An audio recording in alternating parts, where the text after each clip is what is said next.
Well, the brain and the mind. All right, Steve. See you. Steve. Nice to see you again. Hi, Steve.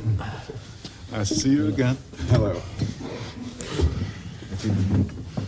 Hello, Oliver. Hello.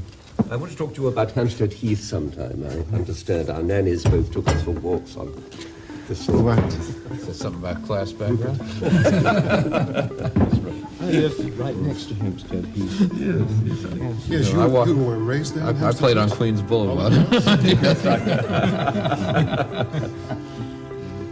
The three of you are connected to Hampstead Heath. Terrible, Robert Sheldrake is living there at the moment. I live there. And Oliver Sacks and Steve Toulmin were raised there. What kind of memories do you share? The same? Well, we'll find out. Well, it was the landscape of your dreams. As a child, you went to Julian Huxley to ask about evolution. Yeah, we looked at splendor in the grass and glory in the flower, right? I remember tobogganing down Parliament Hill Fields. I mean, I think the things one remembers about childhood are very often the things that almost never happened. And my two most intense memories are memories of winter, which is really quite rare in England. I remember going skating on the Bedford level in I think it must have been 36, when it was just like Holland. You had a stretch of 30 or 40 kilometers, which was solidly frozen flood water between the dikes, and you could just start skating and and put your foot over barbed wire fences from time to time, and then go on for another mile, and so on. And there were people with braziers roasting chestnuts on the side of the thing, straight out of a Bruegel painting, you know. But I'm sure the reason I remember it is just because it only happened once. As you say, it's things which happen only once that you remember. There was an eclipse of the sun in 1927, which was visible in England. That I remember vividly. It was... You were within the range of totality, were you? No, it was total in Yorkshire. And My parents went up to Yorkshire to see it. I stayed here. you missed it too. Well, anyway, but I saw it, three quarters total, and I was 3 at the time. I suppose it may have had something to do with my being a scientist. I had an experience a couple of years ago, which led me to write an essay about it, which gave me some insight. And just a funny little incident I remembered and had remembered all my life, something I used to do with my grandfather weekly in Queens, where I grew up. We would buy the New York Times, and then we'd go. He was a very nattily dressed and formal man. We'd go to some steps, and he'd lay out the newspaper, and we'd sit on the steps and have these wonderful conversations. Now, the main building in that area was the Farcells Tennis Stadium, and so I pictured, and I was sure that's where it was, that these steps were the back steps of the tennis stadium. And all my life I've told that story. Clearly I knew it to be so. I was in my old neighborhood for the first time in 30 years, a couple of years ago, and I walked down Queens Boulevard, and I suddenly realized it couldn't have been the tennis stadium, because that was a mile away, and we didn't walk that far. And then I saw this old, dilapidated, 6-story warehouse building, and there were the steps. I had transmogrified the memory onto the more heroic building in that neighborhood, and yet the memory was so clear. Now, if I had been right, it just would have been an object. It still would have been part of me, but it's so much more a part of me that I had made this mixture. Oliver, you once wrote, in science and in the scientific life, there can be some regaining of an imaged, idyllic sort of purity and transparency of childhood. I did. Yes. It's a nice idea.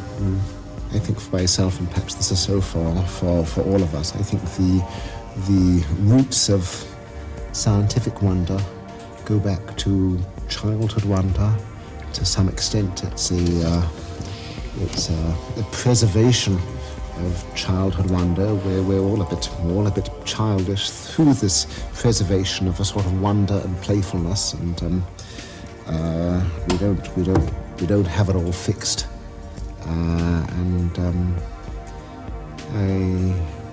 Perhaps I had something in mind like that. Well, I think that there's a special selection here. nobody here hides his philosophical ambitions. And in a way, I think, philosophers are. These are arrested development children, and certainly children of philosophers. And we just never lose that completely childish ambition that we're actually going to understand something very, very deep. We're not just going to put that aside and be grown-ups. We're going to continue to think about those things that fascinated us when we were children. Oliver, you said in New York,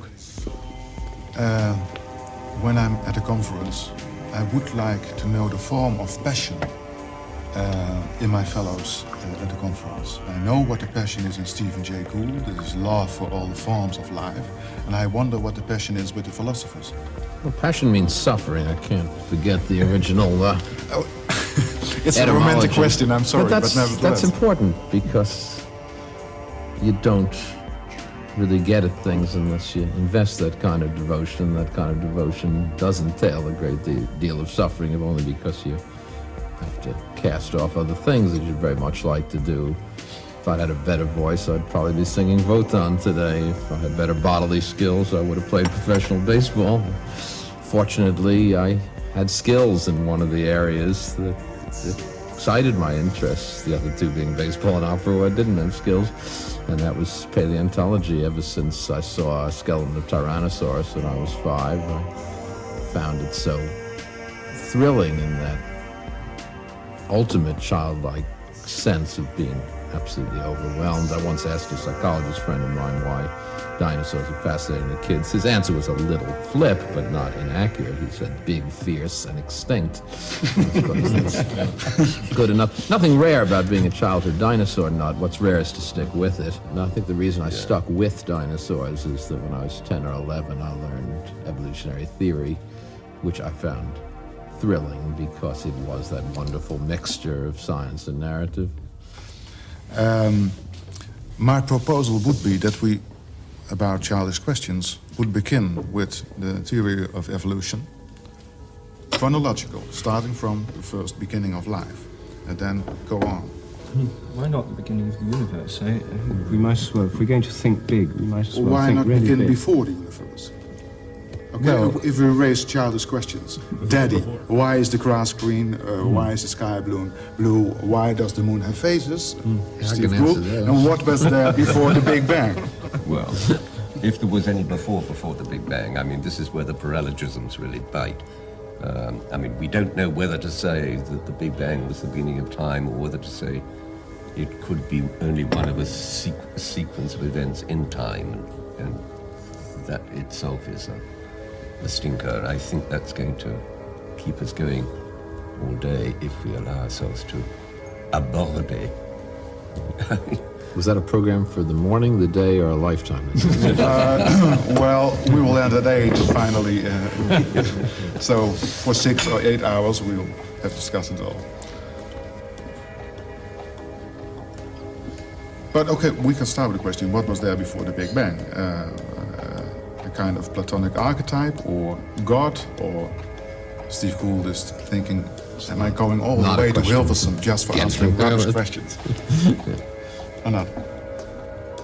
It's not a question we can take up. Anything you say is largely expressive of a whole set of personal biases that it would take hours on the couch to unravel. And it may not even be a well-formed question, which I think was to Toulmin's point. That is, can you use the word before in that context? It may be simply an inappropriate use of the word. The question whether it's well-formed or ill-formed is at the moment undecidable. But it's a very profound and important question for science, and it's my own starting point. Namely that if we take evolution as a theory referring only to life, we're dealing with a very, very narrow section of a cosmic evolutionary process. And when we actually take the view of the Big Bang, assuming there was one, although most scientists refuse to discuss metaphysical questions and certainly don't want to have God in the picture at all, or if they do, have a kind of neo-deism where he just starts it off, lights the touch paper or something. In fact, there's an implicit assumption throughout the whole of science that all the laws of nature are fixed and that they were all there at the moment of the Big Bang, whether they were there before it or not. is an implicit assumption that runs through the thinking of most scientists. And it isn't explicitly formulated, it's present in the implicit assumption that any experiment ought to be repeatable anywhere, any time. The implicit assumption is that the laws of the nature are the same everywhere, at all times and in all places. No, that's really not so. That's something we are testing all the time. I've not met anyone testing it. Can you tell me how you're testing it? Or Well, how by you- looking at these ancient objects in the sky and verifying whether their spectra follow the same laws as the ones down here. And we have very direct knowledge of things that were going on only 1/4 of the age of the universe. But by Don't you assuming assume that the laws were light is- constant, you don't have to the speed assume. of light is constant, for instance? Well, we know- In order to arrive at any judgments about these early events? no, No, you don't? no. I mean, you have things you observe and which you can compare with things that happen nowadays. And so far, the evidence is very strong that they behave the same way. But that's by no means taken for granted. But in fact, it's one of the very interesting open questions. And there are very few really good tests, but such as there are, they've always turned out negative. For example. Well, for example, the fine structure of the lines in the quasar, which I don't need to get into the technicalities here, but this is a very direct piece of evidence. It has when you look at the fine structure of carbon at 1/4 of the age of the universe, it turns out to look exactly the same as it does now. Well, you see, I think it's perfectly possible that the behavior of carbon hasn't changed for 3/4 of the age of the universe. But since I myself think the regularities of nature are more like habits, that I would have said that's a habit built up much earlier on, and they get pretty constant. That's a perfectly sensible hypothesis. I mean, we don't go back that far, of course.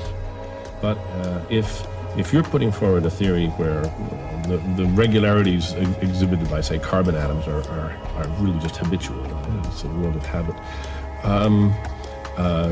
doesn't that presuppose a sort of law of habit? Why should habits behave the same from the Big Bang to the present? Aren't you yourself actually presupposing a regularity which then you use as the basis to explain these other regularities? Yes, I'd concede that you There's need one some. law. Well, I would say there's a principle of habit in nature, but I would say it's without specific content.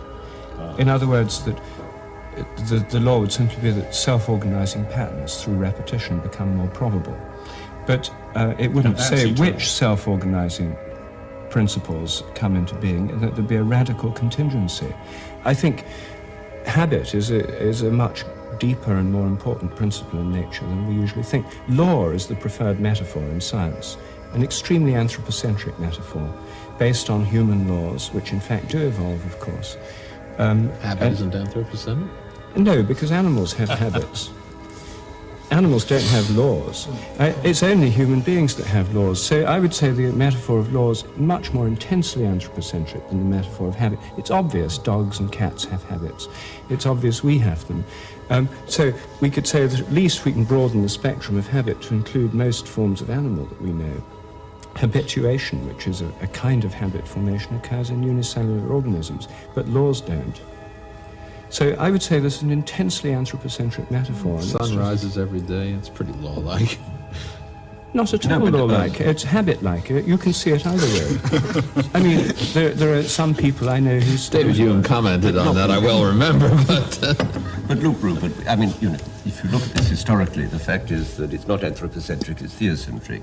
You may say the model of God, which is itself an anthropocentric model, an anthropomorphic model, but when the idea of constant laws was seriously emphasized in the sciences, which wasn't until well into the 17th century, I mean, it was part of a particular theological vision of things. So that, I mean, what's interesting about your choice of the word, I don't know if you've ever looked up Aquinas on the subject of habitus, but I mean, there is I suspect you have a more respectable intellectual ancestry than you would like to believe. I have nothing against Aquinas. I'm in favour of it. Yes, fine.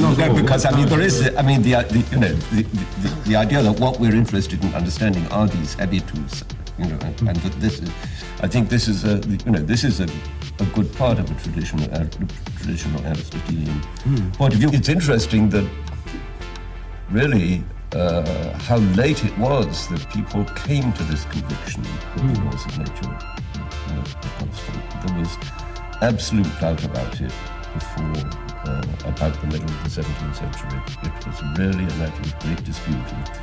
And one reads Sir Thomas Browne on how the entire universe is in decay, how the greater part of time has gone than is to come, and how we may expect the present dispensation to be dissolved any day now, until you were prepared to believe that the universe was capable of going on for thousands of millions of years in the future. It was really, one was open to these kind of apocalyptic ideas that it was all going to fall apart because there wasn't anything like laws of nature to sustain our conviction that the thing would keep going. Or if there were laws, as in Burnett's 17th century geology and others, they were only for that short period of a few thousand years between the divine creation and the coming suspension of those laws for the end of things. But that is, in fact, I agree with you entirely. The idea of eternal laws of nature is a theological, a mechanistic, scientific, theological mixture of those in the 17th century construction, which, now that the mind of God's been dissolved away from the world machine for most scientists, they're left free-floating as a kind of habitual assumption in the minds of most scientists. And I want to see just how radical your thesis is. Now, in your view, did triangles just gradually acquire the habit of having right triangles, of having the square on their hypotenuse be equal to the sum of the squares on the side? Is pi just a habitual ratio between the circumference and the diameter? Well, I mean, this is a big question, isn't it? Is mathematics constructed or is it discovered? I mean, it's a huge philosophical question, and it's not one that I'm terribly concerned with myself. I don't think that there are many right triangles in nature, you see. I think if we get too bogged down in this question, we're dealing with the history of human mathematics.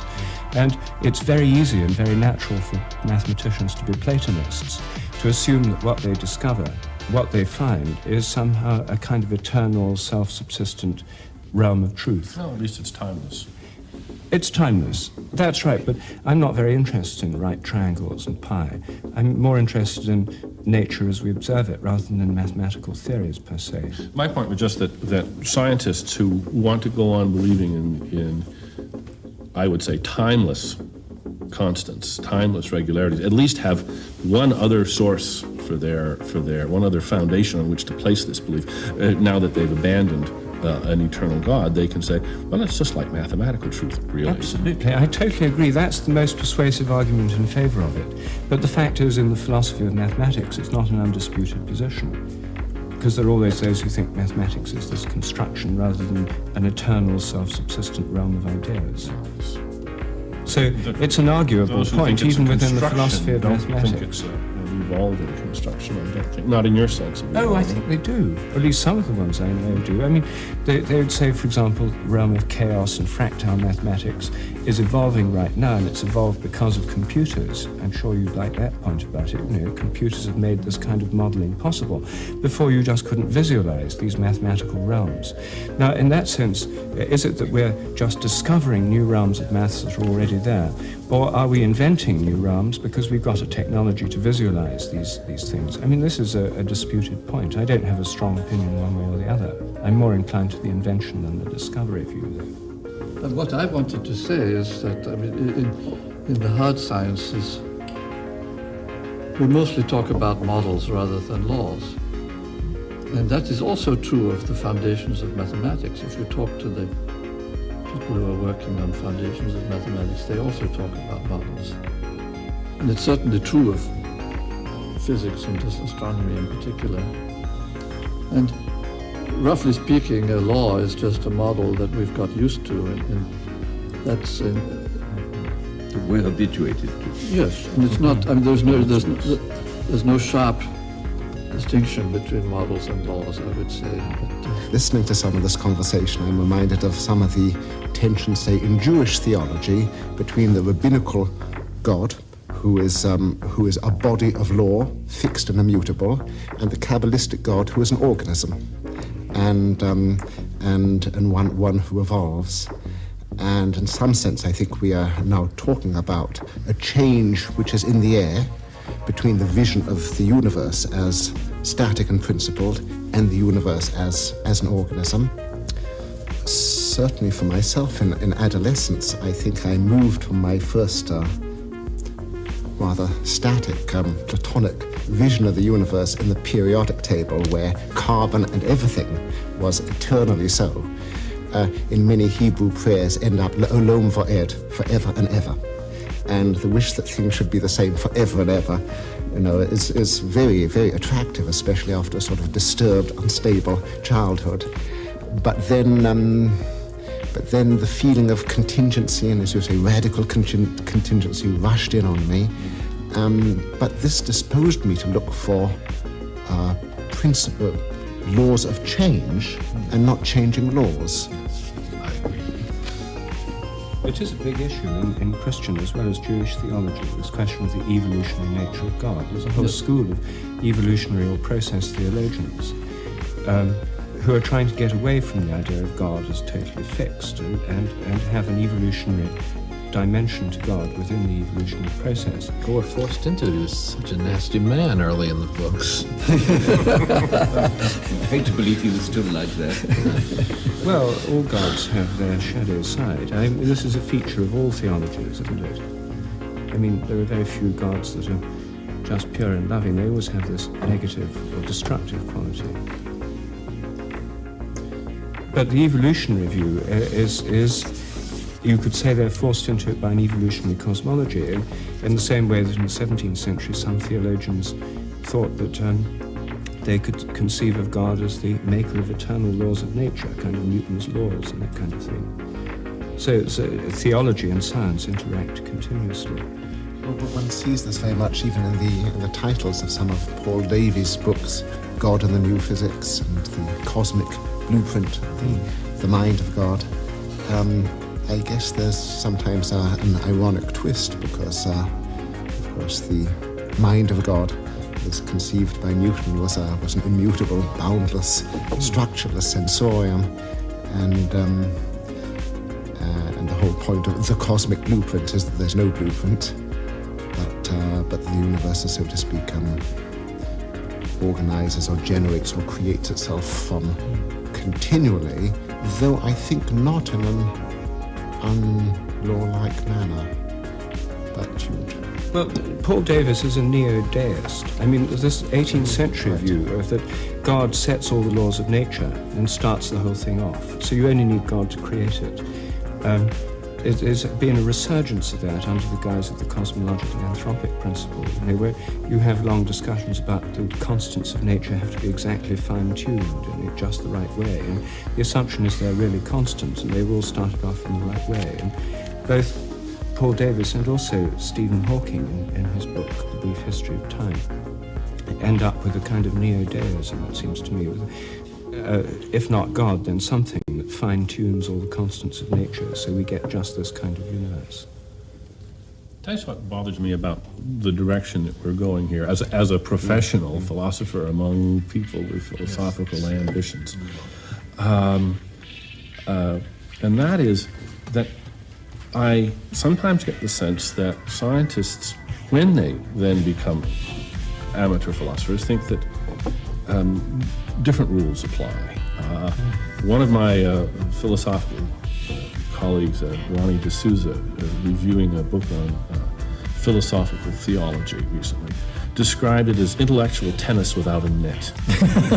And let's put some nets up, please. Now, this, of course, is I realize as I say these words, there's the there's the uptight philosopher who doesn't have his own discipline, trying to impose discipline in these areas. That's a galling stereotype in which there's a lot of truth. You're right in this case. Let's But discuss things we can answer. Yes, indeed. That's my feeling exactly, and that's why I am just so much more prefer that we start with a set of presumptive nets, which have apparently done some pretty good work, and just play as hard as we can with those nets. And then when we can't play anymore with those nets, we'll replace one of them. This is a very, very conservative strategy. Absolutely You right. adopt it, Steve adopts it. Yeah. I mean, if one's ever going to find new models of reality in a radical way, one has to look at where the nets are and what they are.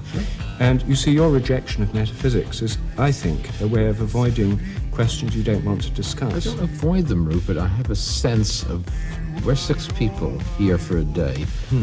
Everybody has to have a personal metaphysics. I have a certain sense that there are questions formally unanswerable, on which nonetheless every individual must take a position in order to manage to integrate various pieces of his life. We're not going to answer your big metaphysical questions. They have no answers. If we spend the whole day on that, that's what we're going to do. There's a lot else we can discuss that's interesting. But look, that's you all. do it all the time. I mean, radical contingency is one of your great slogans. And radical contingency seems to, in the way you portray it, seems to other people rather like providence. So We can talk about it. There are animals out there. I can make you a proposal about where I think it exists, and you can tell me why you think it doesn't. you're But if very you want to discuss the philosophical. nature of God's change through time, we've got to define what he, she, it is. But we do that forever. It's not going to go anywhere. I mean, for instance, in the Middle Ages, there were a lot of people who were very interested in natural philosophy who thought that what we should be going in for was a theory of change, kinesis or metaboly. You know, the question was, what is the nature of change as such? And they were very indignant when some people wanted to focus in and look at locomotion rather than change in general, or at I mean, we know now that the only way of finding about change is to look at the different ways in which different kinds of things change, and you know, and whether we shall ever get back to the sort of scholastic posture from which we'll be able to say anything about the nature of change as such. Who knows? We're not there yet. We're much better off by looking at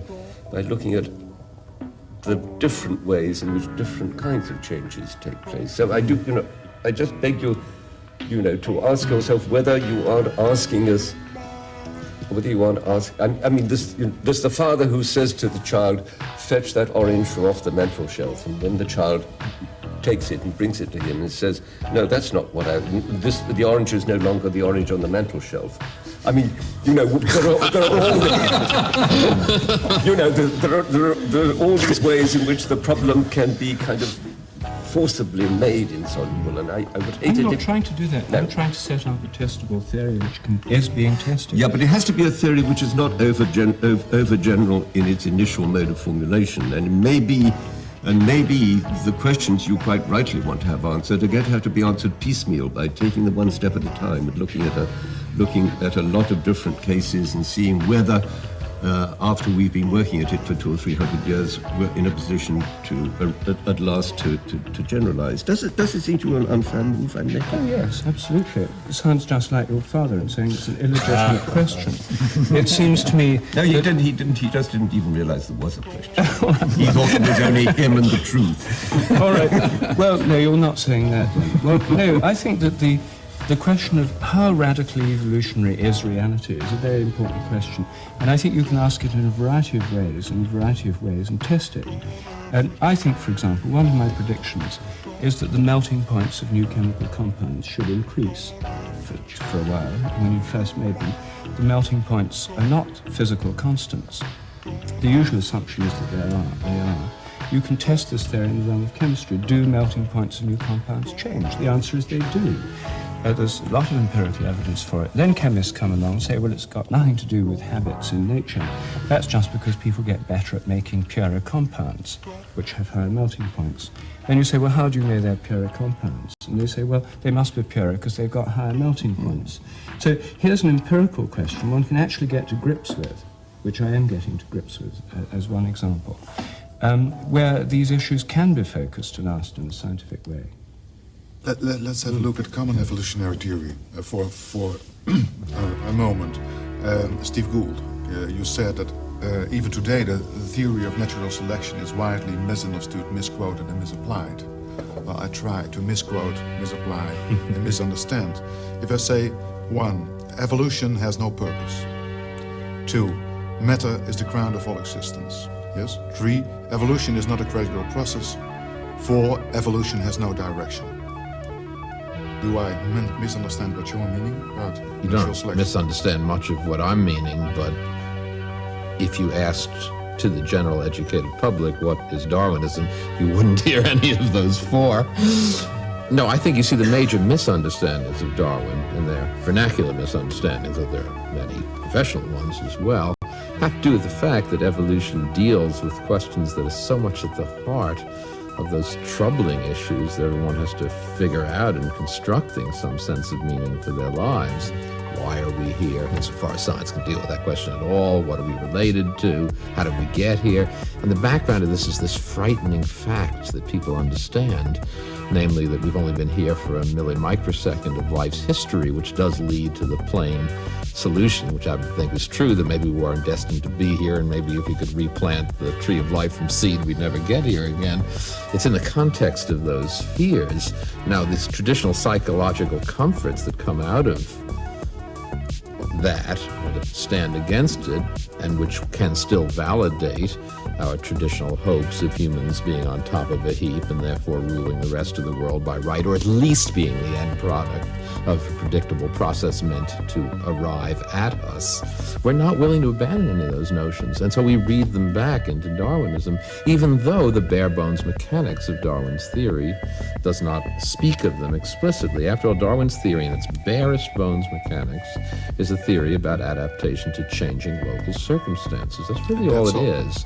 That is, to caricature it, if it's cold in Russia a long time ago and there are some elephants there, elephants that have slightly longer hair will, as a statistical average, do better in leaving offspring, and 1,000 generations down the line you'll get woolly mammoths, but they're not better elephants, they're just elephants that are better suited to the transitory environments of that place. Since the vector of environmental change through time is effectively random, if organisms under Darwin are tracking those environmental changes, you're not going to generate a directional pattern eventually leading up to human beings. Now, Darwin was also an eminent Victorian, not quite willing completely to divest himself of these psychological comforts and sociological presuppositions. So he, in fact, did manage to insinuate, in a different way, progress back into his system, mainly by arguing that most competitive interactions were not between organism and environment, but between organism and other organism, and when organisms struggle with organisms,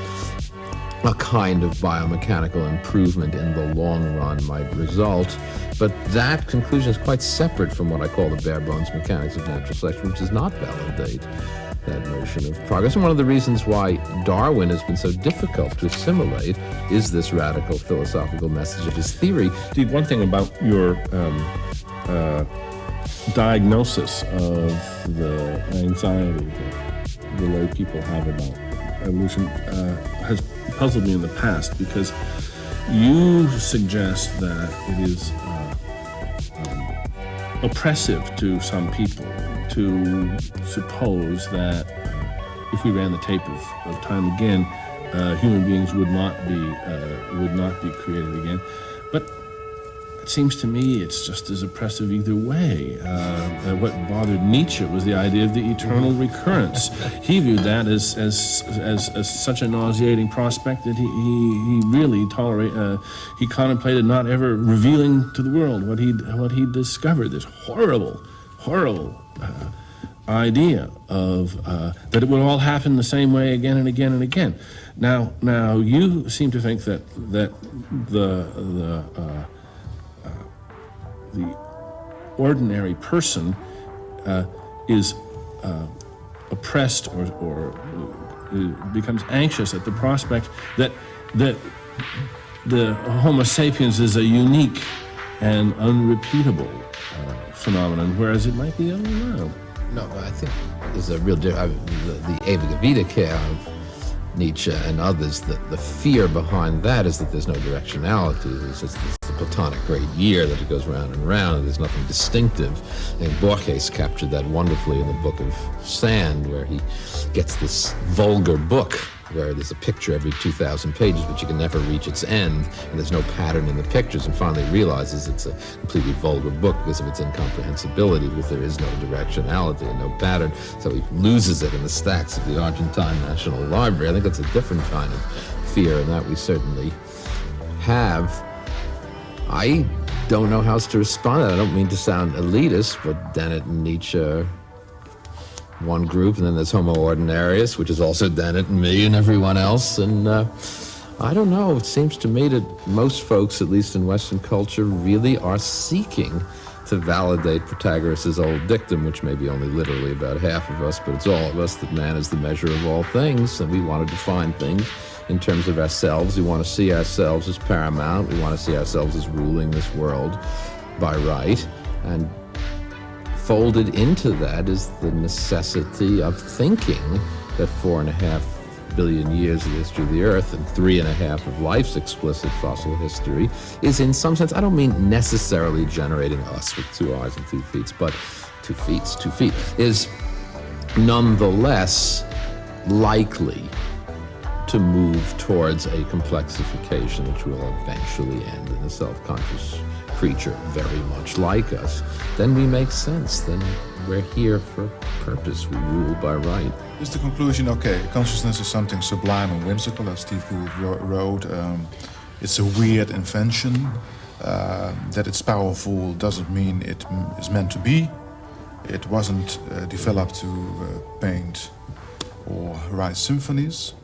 Natural selection builds this complex computer called the brain for a set of highly complex things. But being the complex computer that it is surely capable of doing orders of magnitude more things by virtue of its internal structure, and not immediately by the construction of natural selection. And these side consequences, these spandrels, as I call them, can overwhelm the original adaptive meaning. No, it still is, to me, very mysterious that we have this capacity for solving differential equations. And it wasn't built by natural selection directly, I agree. And I don't think anybody really should pretend to understand it. The sort of ghost of final causes is haunting us all at this table and sort of generally. But Rupert, it's not clear to me whether you're unhappy with the existing mechanisms postulated, or whether somehow something teleological is at the back of your morphogenetic fields, morphic resonance. I think it's an open question. I mean, I think that there could be an overall organizing principle immanent within the cosmos, maybe transcending the cosmos, maybe immanent within the Earth or the solar system, that draws evolution towards the evolution of a human consciousness or consciousness in general. There could be, but on the other hand, maybe there isn't. Maybe it's materialists will always say it's chance, you see, and it's a philosophical position. I like to have an open mind on that one, but I don't think we can rule it out. I don't think we can rule out the possibility consciousness descends from a higher source. That's one theory of it, in favor of the idea it ascends from a lower form of organization. They seem two different ways of looking at it. I read somewhere that when Clerk Maxwell was a child, he liked to say of everything, what's the go of it? What's the go of it? And sometimes what's the particular go of it? And we are all one way and another talking about the go of it from the go of individual bacteria to the go of the universe. I think I probably agree with Stephen, although my emotions would like to tell me something different. I think I probably agree that we sort of that we have arrived here by a series of chances, coincidences, concatenations. Although of course the nature of things, perhaps the tendency is always towards greater complexity. But then not even that. But we don't know, do we? Even in the case of our own individual lives, there's a sense in which all of our lives have many elements of contingency in them, and tremendous elements of contingency. It's a favourite subject of fiction. But whether or not each of us has some underlying entelechy or purpose or goal is a question that most of us couldn't even answer about ourselves, let alone the whole evolutionary process. I mean, there are many people who think that they're just responding to circumstances living in the present, and then psychoanalysts will come along and say, oh, well, actually there's some childhood programming here that you haven't been aware of, and many of us are influenced by unconscious patterns. That's personally contingent unconscious patterns. You can't analogize that into externally universal ones.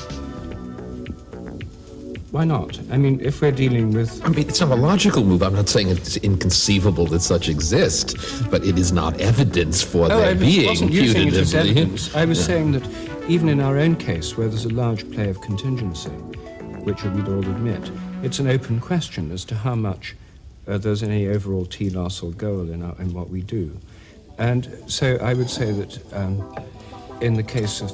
to show contingency in the history of life, which you do convincingly and repeatedly, still to my mind leaves open the question as to whether it's just blind chance or whether there's anything more at work.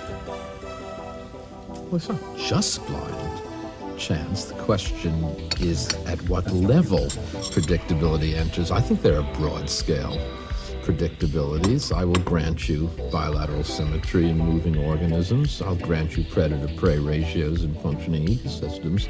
What I won't give you is the inevitability of Homo sapiens rather than some other lineage, or insects rather than opibinids, which died, or trilobites rather than anomalocarids, which didn't make it. It is in all the details of particular lineages that contingency rules. Now, that wouldn't be a problem if we could just say, well, I don't care about the detailed science. After all, it's fundamentally the search for the generalities. Sure, the details are contingent, but they're below our notice. They're not below our notice for one fundamental historical, sociological, and psychological fact, and that is man is the measure of all things. We happen to be enormously interested in ourselves, no matter how general we make our theories. They are in some fundamental sense about ourselves, and ourselves are Homo sapiens, one of those little contingent twigs. So we can't claim we're only interested in the generality. We want them to relate to us, and we happen to be in the domain of contingency. I should have no difficulty agreeing that, say, human consciousness is, in some regards, the amplification of events that were ultimately just contingent, just random. Not only that, but every thought we think probably has a contingent seed, or many contingent seeds in its own development in our own brains. That I chose exactly these words rather than some other form of words probably depends on random or pseudo-random or arbitrary or contingent states of some part of my brain. But once that process of, say, designing this very utterance begins to get rolling, then all sorts of regularities are imposed on that, because what comes out is roughly a grammatical sentence of English, never, ever a sentence of Chinese, and not usually total gibberish. But you see, one of the criticisms of your contingency view is that some people would see the working of providence as being some guiding principle in evolution, which doesn't have to have a plan made out in advance, doesn't have to be designing human beings.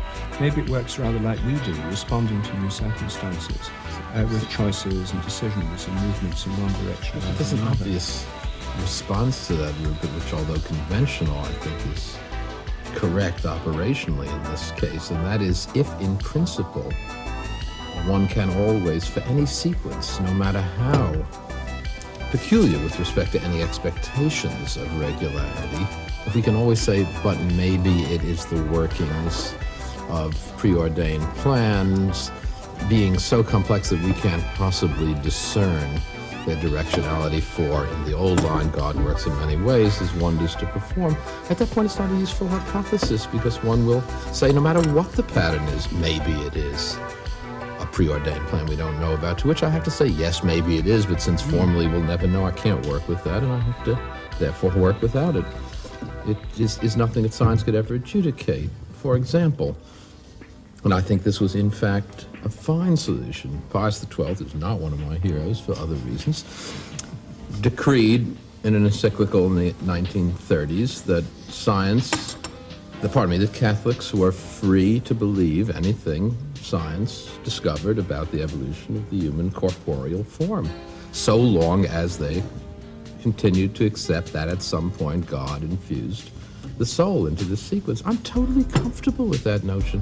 I can't deal with souls. I don't know what they are. They're nothing we could ever know about, whether they're there or not. I'm entirely comfortable for that. In my own personal theology, there is no such concept, but it doesn't threaten anything I can do in science if some people accept that directive. The issue that we're concerned with as scientists is what we can say about the evolution of human corporeal form, and many other things indeed. Now that just becomes a subsidiary hypothesis, comforting and coherent for some, and perfectly fine. I think that's too easy a way out. I mean, it isn't that the word soul is just a theological term which is arbitrarily intruded.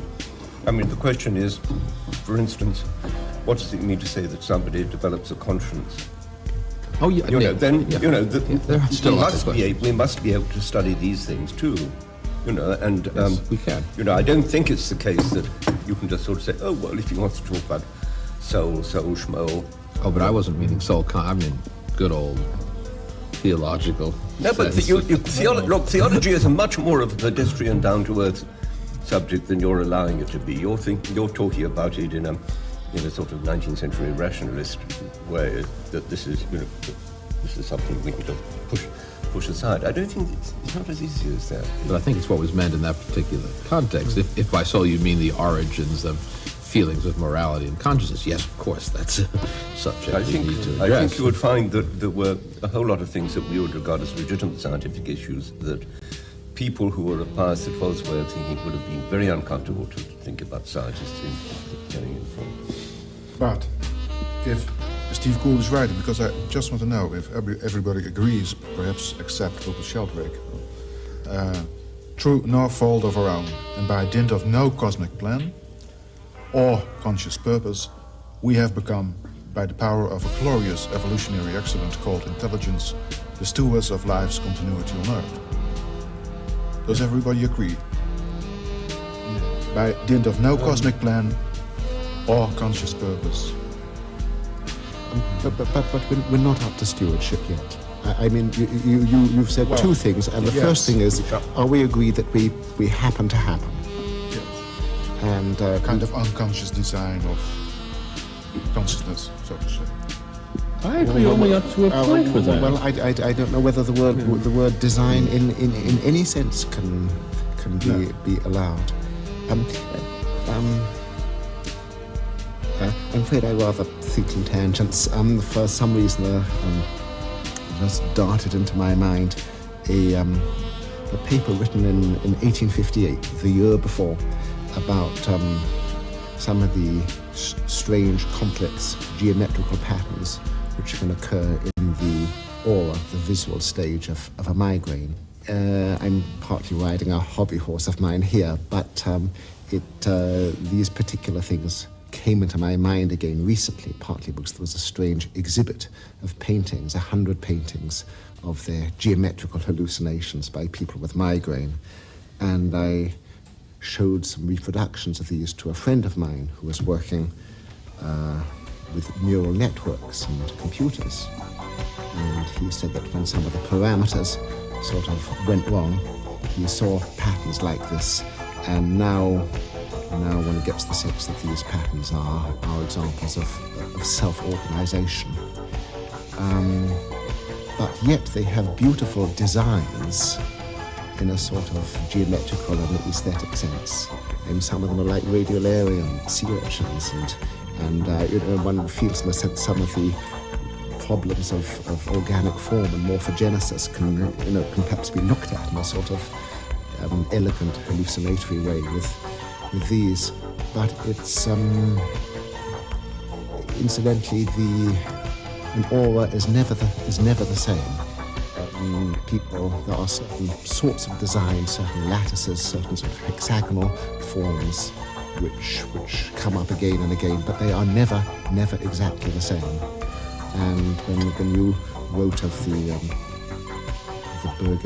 Berger shale and of life, if it were rewound, taking a different form, I partly get this feeling in the few minutes of a migraine aura. Each time it is improvised differently. You never see the same aura. And but this, I think I probably got off on a tangent, but somehow, I think the most difficult thing is to get rid of the notion of design somehow.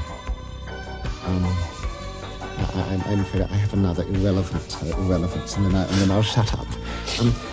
Once when I was driving down into Baja, California, Mexico, there were many beautiful cactus gardens by the road, and one of them was particularly enchanting. I got out with a friend, a zoologist, and this was an immense garden, and the range, the ingenuity, the beauty was quite extraordinary, and we were amazed at the brilliance of the gardener, and who could have made such a huge, various garden. And then we came over the brow of the hill, and we saw that it was nature, and I'd mistaken nature for a garden. I don't know what that may say about design or telos or aesthetics or anything else. I want to go back to your citation of Steve Gould's point about our just happening to be here. No fault of our own. No fault of our own. By dint of no cosmic plan or conscious purpose.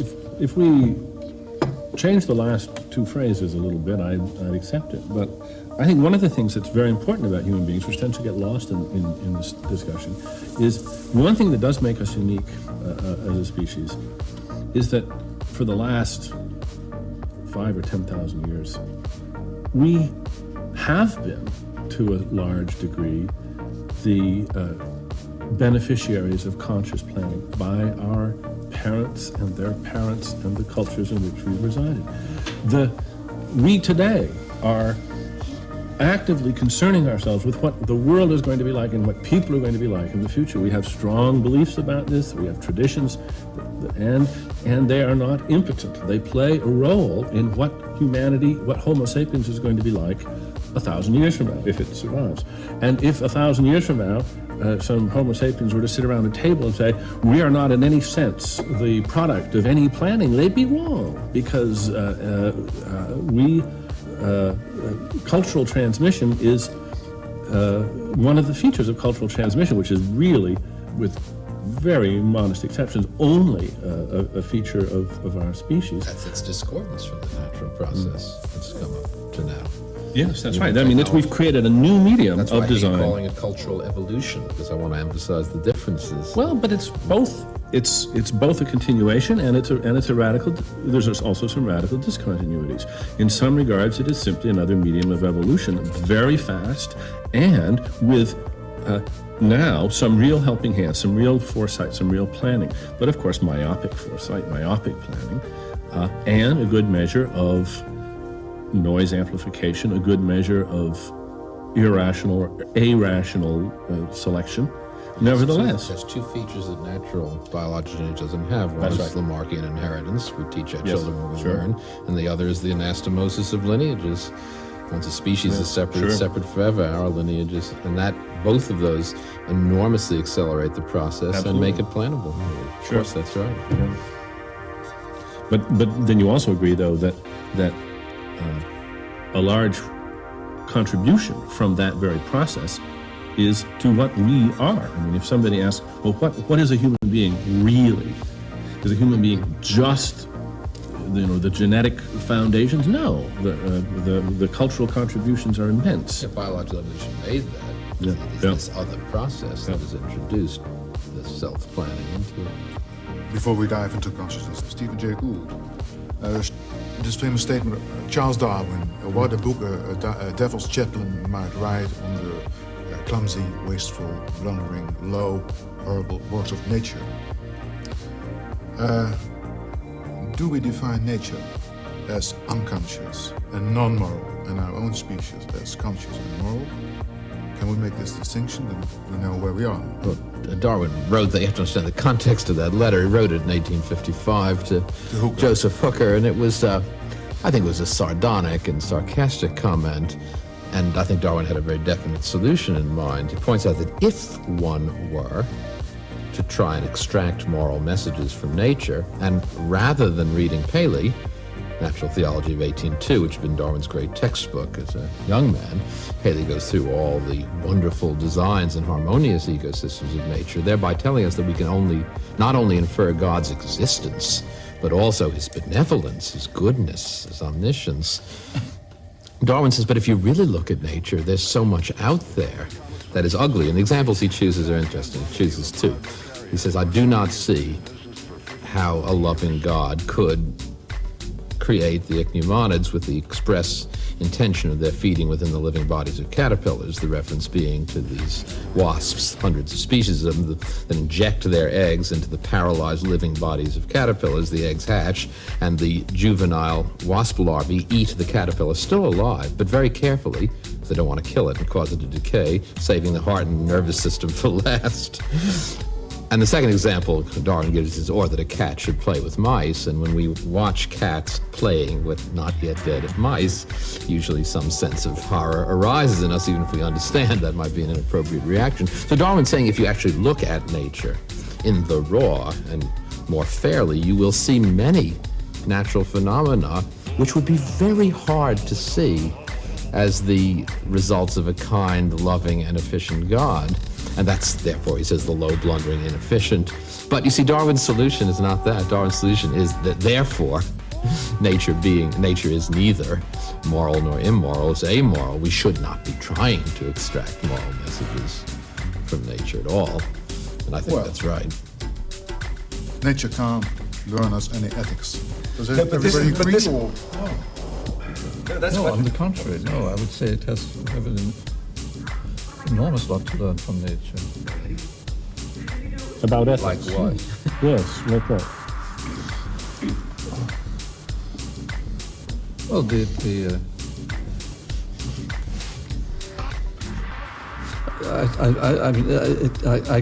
I consider history as part of nature, I suppose, but I don't make any. We are in bad trouble here because you're talking as though the word nature was quite univocal and as though nature always meant nature as distinguished from humanity. Yes, that's what I mean. I mean There is at this moment. this is a 17th century Hobbesian. a 17th century move, and which we've spent much of the 20th century digging ourselves out from under. I mean, certainly before 1600 and certainly since 1950, it's unforgivable to use the word nature as though humanity were not part of nature. So that, I mean, if you, that being so, I mean, there's a sense in which everything, including even the human reason, as Aquinas thought, is itself, in an important sense, natural. And all of these were things that Aquinas talks about under the heading of ratio naturalis. So that I think we have to be careful to avoid insisting on asking questions which arose with the kind of force they did only because of the 17th century mistakes which lasted on into the early 20th century, which we are now in a position, thank God, to get away from. But at the moment I ask, for instance, Oliver or Dan, is nature non-moral, not amoral, non-moral? Which nature? The nature that includes humanity or the nature that excludes nature humanity? that excludes humanity. And that's what I meant, except for the nuance. I think Hobbes had it just about right, and that is that the state of nature, meaning excluding human civilization, is a world in which there is neither right or wrong, and so there is really no morality there at all. The the cheetah catches the antelope, and various blood-curdling things happen in that natural world. But there isn't any morality at all. That morality is a human either creation or discovery. I think it's actually legitimate to look at trees as an instance of the tragedy of the commons. Saying, look, if only those trees could have gotten together and agreed not to compete with each other for the sunlight, then they wouldn't have had to waste all those resources in growing those great big tall trunks. I mean, the formal properties of the tragedy of the common are right there in the forest. And we can, on the one hand, from our anthropocentric point of view, we can be very grateful that those forests are there. But from the tree's point of view, it's a terrible waste. Yes, when you talk about humans and other species, then you said that if you say that humans have, for instance, souls, the other species have not. You said there isn't such a sharp edge. If you're talking about... Yes, I think that one of the artifacts of our culture is the idea that consciousness is a light which is either on or off. And that the universe is sundered into the things that it's like something to be and the things that it isn't like something to be. I think that's a big mistake. I think there's all sorts of gradations.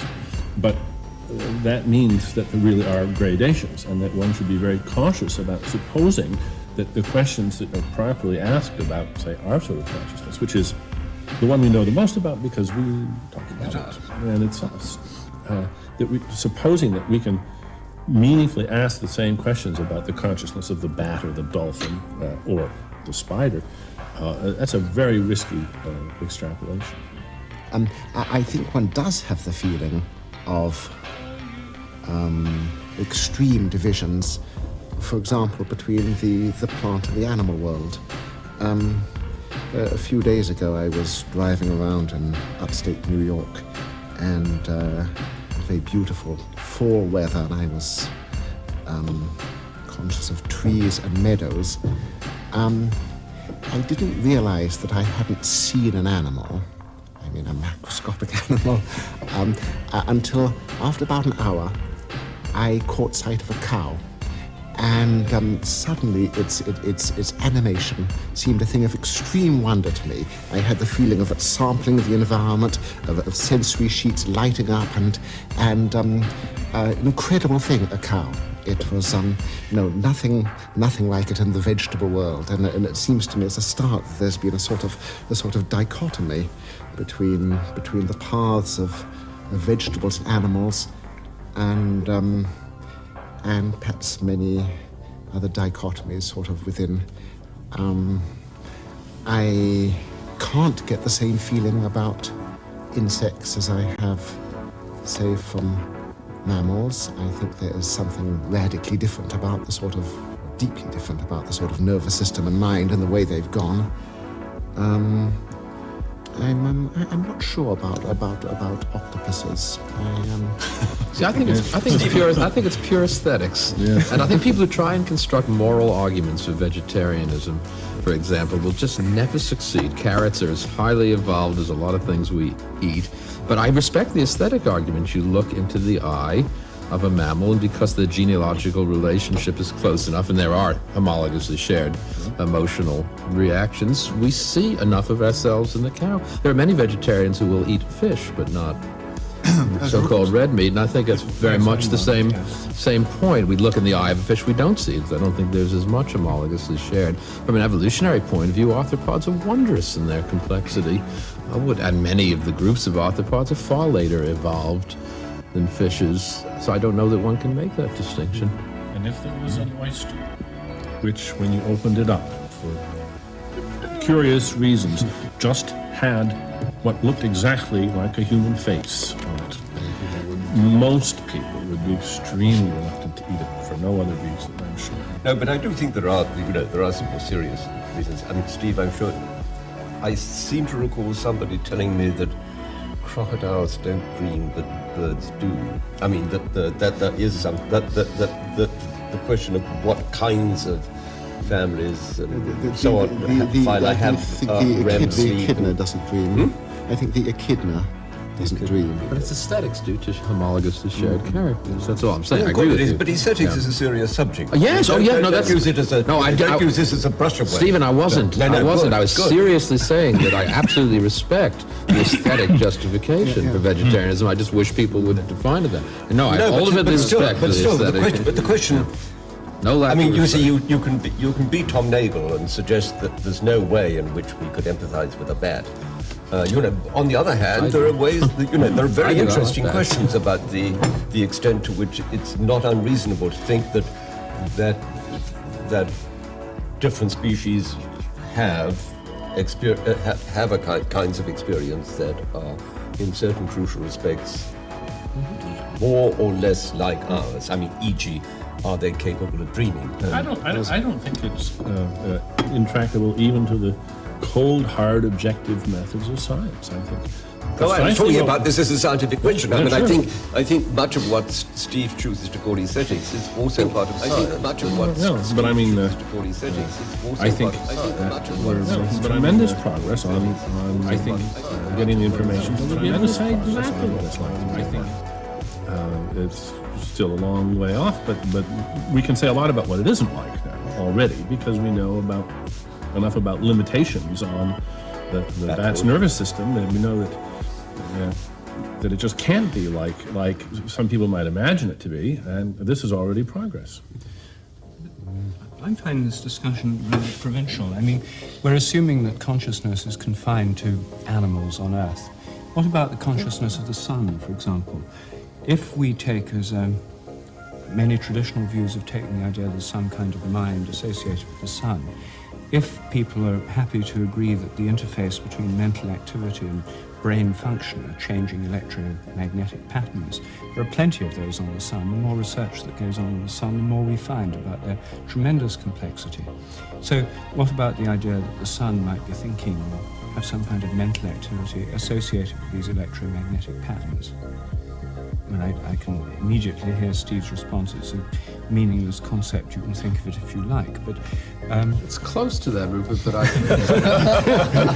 I would make you the challenge the moment you can propose to me some way where we might have the sun talk to us and know about its consciousness, then I'm willing to take it up as a subject. Before then, frankly, I'm not. I'd put it stronger.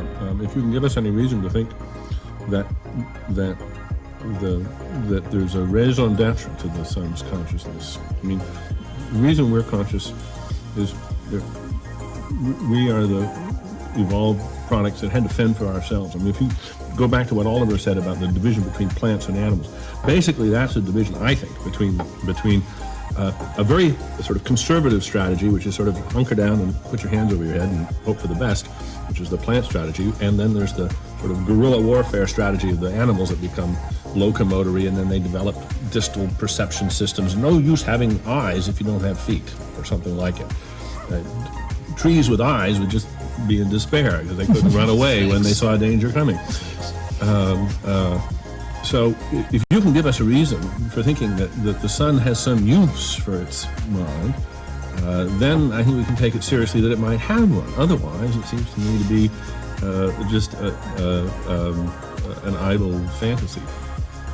well, the thing is that in order to pursue this fantasy, you see, it rather goes back over ground we've already covered. Is there some guiding principle in the evolution of life on Earth? Well, maybe if the sun has a mind, it's, as it were, the brain of the whole solar system, not just of the Earth. And that if one looks for a guiding intelligence, then I would look for the guiding intelligence first in the sun and the whole solar system, rather than leaping straight to Paley's view of a mechanical god. And then there's the galaxy. The entire galaxy, the sun is like a cell in the entire galaxy. And we don't know what the mind of the galaxy might be like. I mean, its thoughts would be vaster than empires and more slow, considering the speed of light and how big it is. But these are possibilities that one can speculate about. But since it's all speculation anyway, it seems to me they may be very relevant to this whole question of the evolutionary process. So that may be something. You asked what the sun could be doing. Yes, there's a philosophical distinction which I'm not always happy to invoke, but it seems to me to be appropriate here between rule-following behavior and rule-described behavior. And the standard example that philosophers use, they say, look, the planets, as it were, obey the laws of planetary motion, but they don't do this by, as it were, following them. They don't have to calculate what the law prescribes for them to do and then do it. They can't make mistakes. Yeah, that's right. So there's really no sense in. I mean, planets don't need a mind in order to figure out how to stay in their orbits, and it doesn't seem to me that the solar system needs a mind in order to maintain its regularities, whether they're habits or those eternal. regularities. You see, I mean the regularities of the planet's orbits. That's not what I was thinking of. I was thinking of the details of evolution on Earth, or of the evolution on Mars, Jupiter, or any other planet. The very precise questions we were talking about now. We know that sunspot cycles affect cycles of events on Earth and so on. So here's a very crude example everyone could agree on, but I think it may go much further than that. I wonder whether one needs to bring in some new words, like, for example, spontaneity in relation to organisms. Now, this was specifically done by Harvey, a rather fascinating book which he wrote in the same year as he wrote The Circulation of the Blood. It was a book on animal motion. As a young man, he'd been to Galileo's lectures in Padua, and the first half of the book is an analysis of animal motion in terms of inertia, momentum, and so forth. And the fact that the physical determinants are never are always obeyed. But in the second half of the book, he says there's more, and he speaks of spontaneity and grace, and he can no longer call on physical models, and then he starts to use metaphors. He talks about music, the silent music of the body. But this strikes me as a rather nice early treatise on animation and on the nature of the animate. There's been what maybe is a nice breakthrough on one interesting aspect of animal motion coming out of artificial intelligence. In a most improbable research program, a young artificial intelligence researcher, a roboticist named Mark Reber, decided to solve the running robot problem. And his bizarre first idea was he was going to make a one-legged, let's just start simple, make a one-legged running robot. And so what he made was basically a robot pogo stick. And it actually works. There's no knee, there's no ankle, it's just a pogo stick, but the thing hops away quite handsomely, and it keeps maintaining its balance, and that's what the software does. Then he thought, well, I've solved the one-legged robot problem. How about the two-legged robot problem? So he simply took two of these contraptions and put them together. And now he said, well, I've got a software problem. Now, I know how to control a one-legged robot. How do I control a two-legged robot? And he realized, this was his real breakthrough, he had actually already solved the problem. He simply had this robot, as it were, make the same calculations it was making in its one-legged form, but now with a virtual leg, as it were, an imaginary leg, which was in between the two. And then, of course, it had to keep making corrections because its real legs weren't where its imaginary leg was, so that it had to keep... But this one hopped on two legs just fine. And he thought, now I've got the two-legged robot problem, so what about the four-legged robot problem? So he put four of these together, sort of like a horse. And now the question was, should he put the virtual legs between the two front legs? He's going to have two virtual legs now. Between the two front legs and the two back legs, between the left legs and the right legs, or should he do them crisscross? And he didn't know. He said, I'll try it all three ways. And he tried it, and what he got was walk, trot, and canter. Now, before he did that, I would guess that most people who thought about the complexities of walk, trot, and canter would say, that's a problem, it's just, forget about it. It's beyond robotics. It's just much too complicated to have any sense of what the control structure in the horse's brain might be that could tip it into these three different gates with a little nudge. And now, maybe Reber doesn't have the answer, but I'll bet he's got a part of it because it fell out so natural from this program.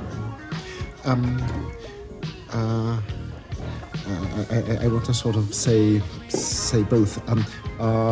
I think that the transition from walk to trot to canter can be modelled relatively simply. But having said that, I think that walking in animal motion is not just an alternation of limbs. I think the opening sentence in Leviathan is something like life is a motion of limbs, isn't it? Something like that. But specifically, if one has Parkinson's disease, if one has Parkinsonism, one's walking does then become rather mechanical and has this peculiar gait called festination. Typically, when people have this, they use the passive tense. They say, I am walked. I had one patient, a former music teacher who became Parkinsonian, and she said that she felt her gait had become robotic as she became Parkinsonian. She said she had become demusicked or unmusicked, and that she needed to be remusicked, which she could be by listening to music or imagining music to walk normally again. And whether these considerations of rhythm and kinetic melody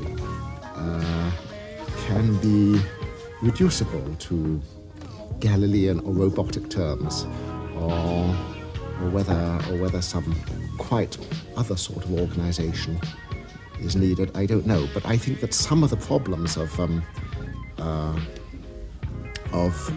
living organization come up even at this level of locomotion, and you don't yet have to sort of move to consciousness. Daniel Dennett, you said, I think that a robot could definitely be conscious in exactly metaphorically the same way as we are. Mm-hmm. We are a sort of robot. We are organic robots created by a research and development process called natural selection, and also, of course, by a learning process in our own lifetimes. I think it would be more expensive than going to the moon, but yes, we could do it in principle. And one of the reasons you won't do it is that you would have to give a robot without consciousness human rights. Of course. Of course. At the same time, Oliver, quoting you out of all your books, well, why are you laughing? Of course you have to give them certain rights. Is saying mechanical models break down hopelessly before the sheer creativity of the brain. The mechanistic model and the other model of the brain. But look, the mechanistic model is not, again, univocal. I mean, the question, what we call, what we can conceive of as conceivable mechanistic models covers an enormous, take the point that Dan made earlier about the difference between plants and animals. For a long time, our philosophical colleagues were arguing about the conceivability of a thinking machine, or a machine having feelings and so on. All the time they took it for granted that computers had to be anchored down to the floor. Now, a computer anchored down to the floor is like a plant. There are all kinds of skills which A, are useless to it, and B, we wouldn't know whether to say that they had it or not. If you had a computer which was able to drive itself around, and we came into the lab one day and found a message on the table saying "gone fishing," then we could, then our attitude towards the computer would change very much, and we might. If it said "gone to the baseball game," then even Steve might. I'd probably take 2 seats or something. No, I'm sure what Dan was saying was that down the road somewhere we shall get to the point at which we shall know how to specify what a computer would have to be able to do in order for us to be able to say it's lost consciousness, for instance, or it's recovered consciousness, or whatever it is. And that doesn't seem to me to be a very outrageous thing to say. You said before, he's just going, about Dan, he's just going to keep people in the business of trying to reconcile our everyday understanding with an out-of-date view on physics. Well, to the extent that that's an interesting screwball. Yes. This was again said in another context. What I was wanting to get at is the sense I have that Oliver and Dan were not contradicting one another. That what Oliver was underlining was the fact that the sorts of computer modeling we have available to us in detail at the moment aren't yet within several miles of being able to do what Dan says one of these days we would be able to do if we were prepared to spend real billions on it. Well, I'm not sure that I am saying or thinking that, but I think that terms like mechanism and mechanical and computer and computational have to be sort of, maybe redefined. And and perhaps long before we get to consciousness, maybe when we used to talk about emotion and feelings. For example,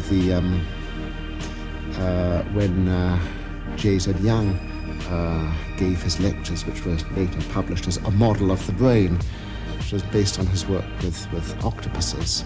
On the one hand, he has circuit diagrams and feedback and talks about the brain as a computer, but then he's too much of a biophile and too much not to feel he talks about the movement and motive and emotion in an octopus, and therefore and says that the octopus is an exploratory computer. Now, is the word exploratory in a radically different domain from computer? Is this a zeugma? Is one muddling the whole thing? Does one first need to say, what is exploration? What does it mean to be in the world and sample the world and construct a world and adapt to the world? I think there's a danger in bringing in a sort of a mechanical model, whether it's Leibniz's mill, his mill of perceptions, which would grind perceptions or computers. I think there's a danger of bringing in our latest sort of technological device too early. Well, this is just it. The concept of, the term mechanical, the term mechanism, and the term computer have connotations which are actually much narrower but also more powerful than technically the terms ought to have. When we think of a computer, we think, as Stephen says, of a boxy thing sitting on the floor, or else a boxy thing sitting on your desk. But we don't really think of a leaping, galloping robot type device. Perhaps one shouldn't. And when one thinks of mechanism, if I say, we already have a good mechanical theory of fire, one may suddenly startle it, mechanical, but in the relevant sense, yes, the theory we have of fire is mechanical. Yeah, and one might say, who would have ever thought we could give a mechanical explanation of fire? The word mechanical is just a ruddy. It's a concertina word, and this is the trouble. Leibniz, if Leibniz had seen my Macintosh, he would have said that is not a machine at all. Or he certainly have said, he would certainly say quite right. He would certainly have said quite rightly, that's not what I call a machine at all. It's a monad, but it's got a window.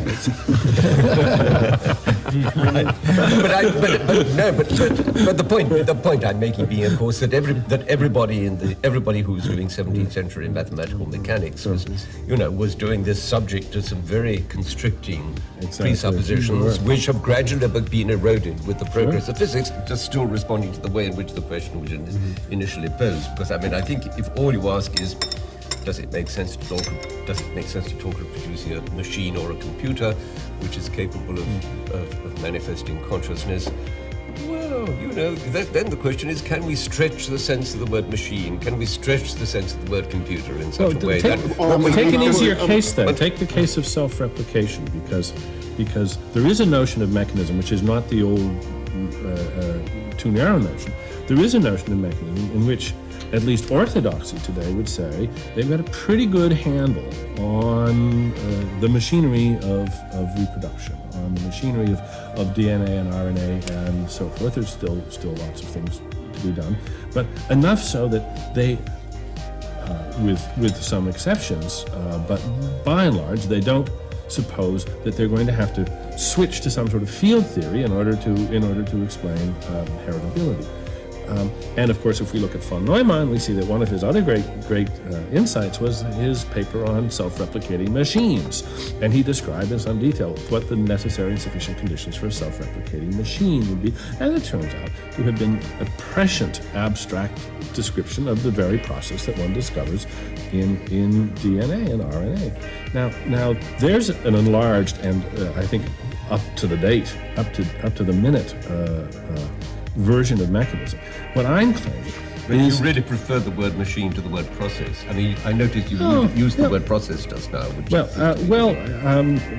maybe that's a stylistic foible that I should try to stifle in myself, because I don't mind driving home the point that my claim, for better or for worse, is that we don't have to have any more revolutionary science than we have already for explaining replication in order to explain consciousness. That is the biology and the microbiology and the organic chemistry that will explain growth and self-repair and replication will also explain perception and memory and learning and intelligence. Why do you have to keep using the word machine? It's so anthropocentric. Only people make machines. I mean, why do we have to It's one of the reasons is the computer metaphor is not only a metaphor, that it eliminates the middleman.